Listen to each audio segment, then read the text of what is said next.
Hey guys, and welcome to the channel. If you like this video, please subscribe below and give it a thumbs up.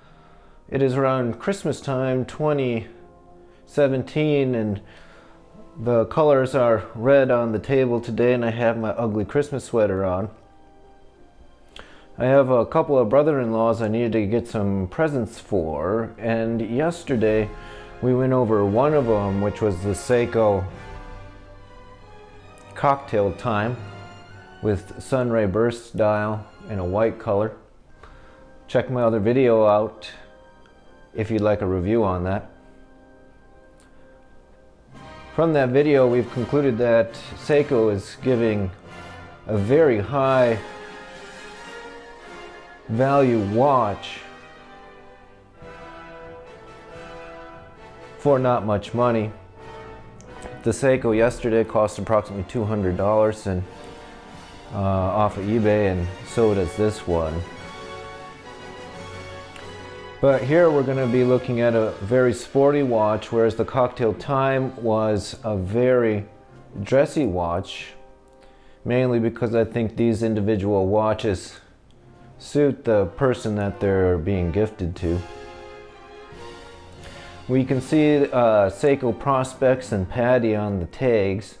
Prospex and Padi are both for Seiko's sporting line, with Padi's specifically being their diving watch.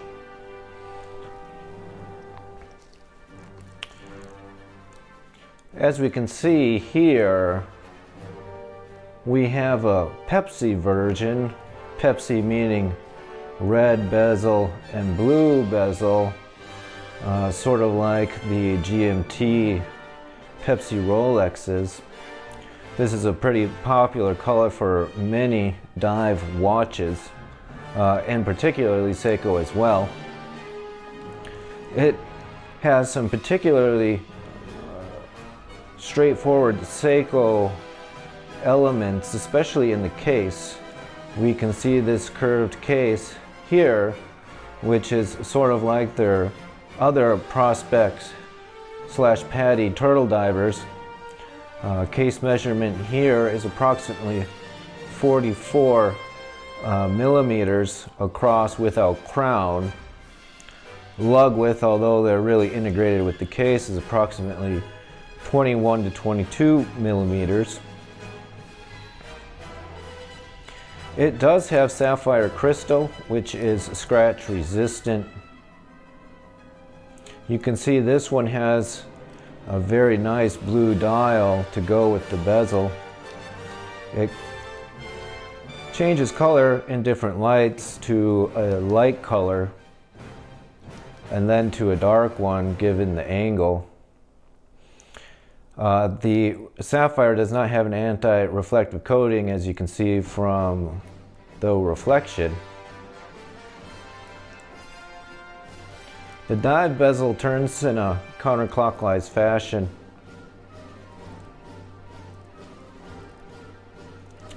Which helps a diver count down 10 minutes and 20 minutes ascending times. I personally am not a diver myself, but I do like the look of diving watches.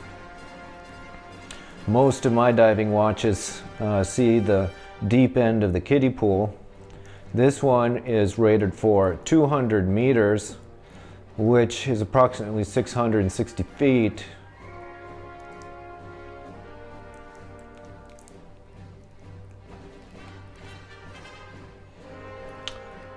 The bezel action is quite nice with little play, and it's quite easy to maneuver, especially on a $200 watch.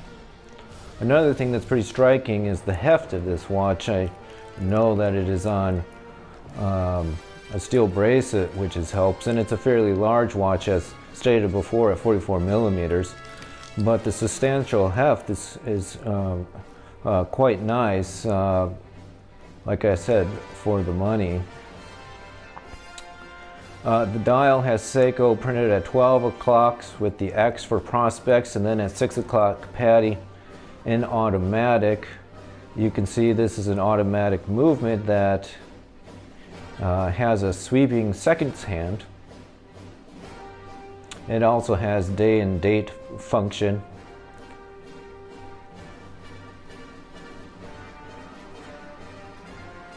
The hour indices are superluminova, and so is the hands. The dial is very legible, especially with the contrasting minutes hand in a reddish color. The theme of Pepsi red and blues deliver quite nicely through this watch.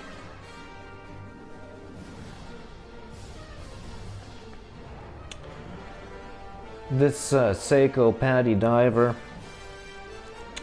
has Seiko's 4R35 automatic winding movement, which beats at 21,600 vibrations per hour.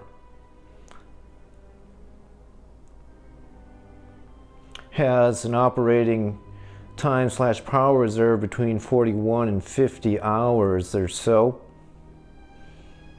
It has 23 joules, is magnetic resistance to about 60 Gauss, so this is no mil-Gauss, but it does have water resistance, as stated before, to 200 meters, which is way more than adequate than most people would need. Most recreational scuba diving happens between 50 meters and below.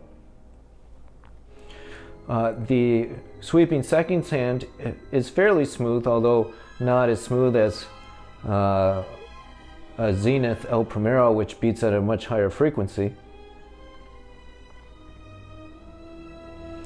But as stated before, we have to take in cost consideration here, and I think it's quite nice given price.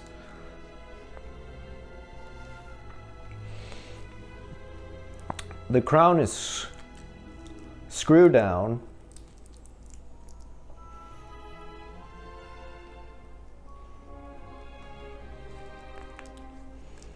and has several positions.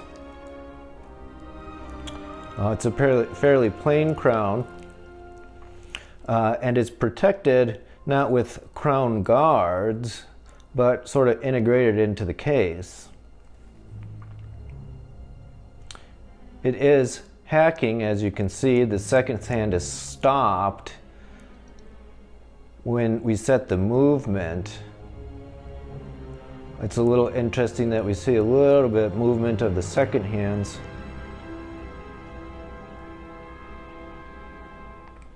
When operating the watch. The feel is fairly smooth when changing the time.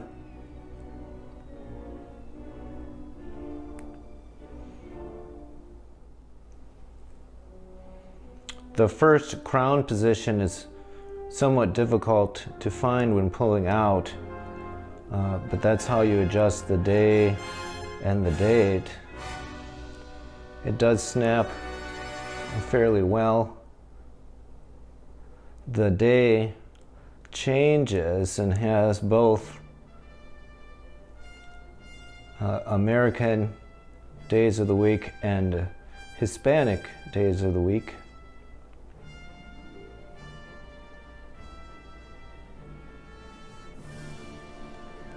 The bracelet is brushed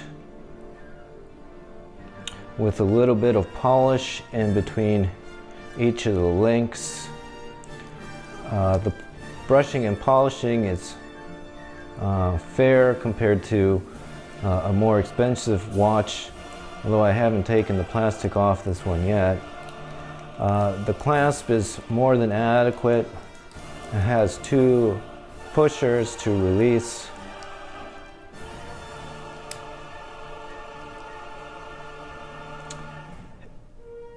And we see Seiko engraved.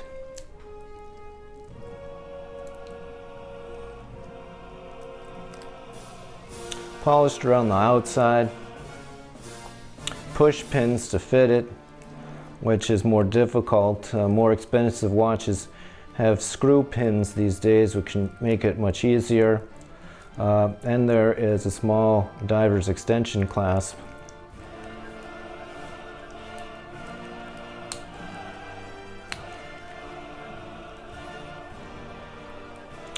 Case is high polished on the sides, and there's a little bit of coin edging around the bezel for grip.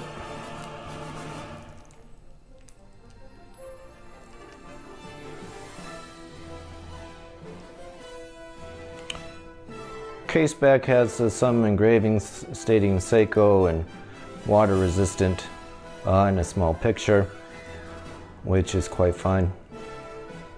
It is a screw back case back. You need a special tool that goes in each of these small holes to unwind it.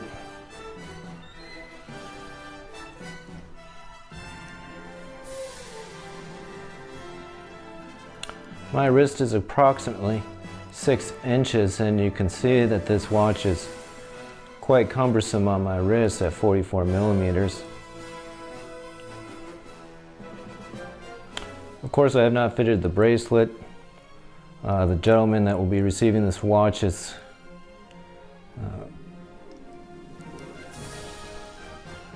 a fair amount bigger than I and has a fairly large wrist, and so I think it would look more proportionate on him. But considering other dive watches with the new Sea Dweller at 43 millimeters and most Panerais at 44 millimeters, it's a very modern size. It's specifically for a sports watch / diving watch. For me, I think a convincing argument is the fact that you can get an automatic watch for approximately $200 that has this level of build quality, especially in the crystal bezel and case, maybe not so in the bracelet compared to more expensive watches. And I think the movement is also more than adequate for this price, with a reasonable power reserve and keeping fairly accurate time with a fairly good sweep. So thanks for logging in today and watching this other quick review.